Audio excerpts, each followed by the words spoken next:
Credible SI News। और जिस ढंग से लगभग 340 टन मतलब होता है लगभग 10 से 12 हजार गाय मारी गई काटी गई हैं, उसका ये मांस होता है।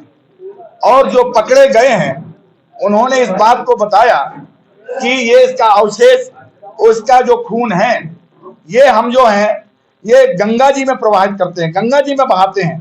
इसलिए बहाते हैं कि किसी प्रकार की कोई सनातनी उद्यम ना करे, इसलिए कोई देखे ना, इसके लिए गंगा जी में प्रवाहित कर देते, गंगा जी में हम छोड़ देते हैं। और ये सब देखा हमने, और ये हम नहीं कह रहे हैं मीडिया बंधुओं, मैं आपसे जो कहना चाहता हूं कि हम नहीं कह रहे हैं, ये जो पकड़े हुए हैं उन्होंने कहा, ये जो यहाँ जो वहां के अधिकारी हैं उन्होंने पकड़ा, इसको लेब में डाला, लेब में आया कि ये भैंस का नहीं गऊ का मांस है 340 टन, और इसमें जो अवशेष डाले गए, जो खून डाला गया है, ये हम नहीं, ये बीजेपी के ही सरकार के ही विधायक, नौनी विधायक नंद किशोर जी ने, उन्होंने भी ये पत्र लिखा है। मैं आपको पत्र के द्वारा भी बताना चाहता हूं, ये पत्र है, इस पत्र में दिया है, इसमें भी 2 अधिकारी विशेष रूप से इसमें किया, उनके ही कि कोई 2 अधिकारी इसमें इन्वॉल्व हैं।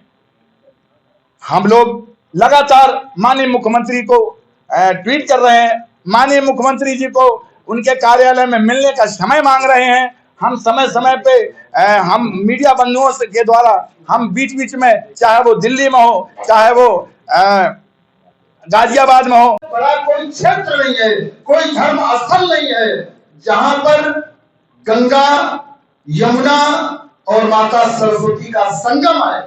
सरस्वती माता को ब्रह्मनदी कहा जाता है, जहां पर आपस में मिलती है। जब गौ माता के रक्त को, गौ माता के अवशेष को गंगा में प्रवाहित किया जा रहा है, और गंगा प्रयागराज में जाकर के यमुना में मिल रही है, सरस्वती में मिल रही है, तो क्या वहां स्नान करने से हम सभी सनातनियों का, सभी साधु संतों का जो धर्म के प्रति समर्पित है, उनका पुण्य नष्ट होगा या उनका पाप नष्ट होगा?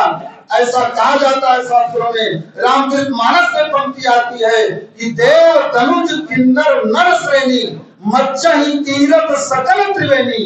जिस तीर्थराज प्रयाग में इस महाकुंभ के अवसर पर देवता, दैत्य, दानव, मनुज, यक्ष, किन्नर ये सब जाकर स्नान करते हैं, अपने पापों का प्रायश्चित करके एक नई ऊर्जा प्राप्त करते हैं, एक नई एनर्जी प्राप्त करते हैं। जब हमारी यो गंगा माता में रक्त प्रवाहित हो रहा है, गंगा माता में गौ माता का वध का अवशेष प्रवाहित हो रहा है, तो क्या वहां स्नान करने से पुण्य की प्राप्ति होगी?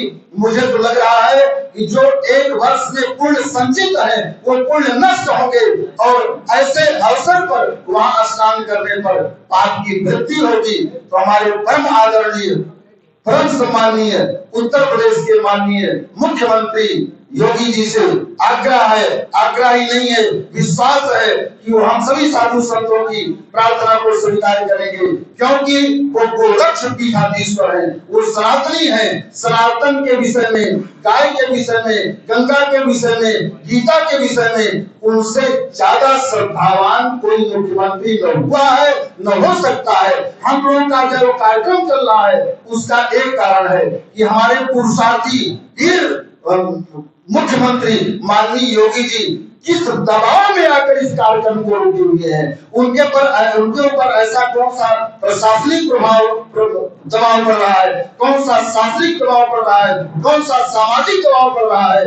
ये 12,000 गायों का वध करने वाले, काटने वालों के ऊपर अभी तक कोई कार्यवाही नहीं हो रही है। एक साधारण सा व्यक्ति कोई अपराध कर देता है तो उसके घर पर बुलडोजर जाकर के खड़ा हो जाता है, और 3 घंटे के अंदर उसका देश नाबूद हो जाता है। 12,000 गायों को काट करके जिस स्थल पर, जिस बड़े गोदाम में इन गोमांस को एकत्रित किया गया है, वो अभी तक क्यों नहीं गिराया गया? उस पर बुलडोजर अभी तक क्यों नहीं किया गया? और इन लोगों पर कार्यवाही क्यों नहीं की गई? बस यही प्रार्थना है।